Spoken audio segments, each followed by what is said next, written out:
Gunung Semeru di Lumajang, Jawa Timur, erupsi hari ini, Rabu, 19 November 2025.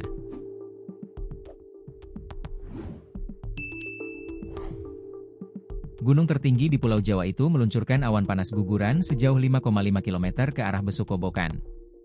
Abu terpantau berwarna kelabu pekat dengan intensitas tebal dan condong ke arah barat laut hingga utara. Erupsi terekam seismograf pos pengamatan Gunung Semeru dengan amplitudo maksimum 40 mm dan durasi 16 menit 40 detik. Gunung Semeru luncurkan awan panas guguran sejauh 5,5 km ke arah Besukobokan, ujar Kepala BPBD Kabupaten Lumajang Isnugroho, Rabu. Hingga saat ini awan panas guguran masih berlangsung. Saat ini Gunung Semeru masih berada di level 2 atau waspada. Kepala Desa Supiturang Nurul mengatakan warga telah meninggalkan rumah masing-masing untuk mengungsi ke tempat yang lebih aman.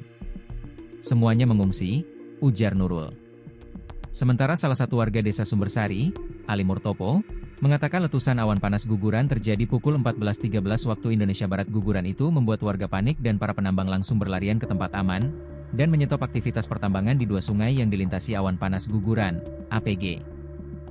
Letusan awan panas guguran dari Gunung Semeru membuat warga desa terdekat dari Gunung Semeru berlarian mencari tempat lokasi aman, dan kami menyuruh stop aktivitas penambang pasir.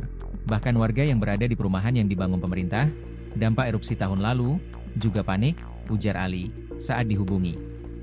Hingga saat ini terpantau awan panas guguran, APG, terus mengalir dan tanpa petugas dari kepolisian, TNI, BPBD Kabupaten Lumajang, dan para relawan berada di lokasi terdampak APG.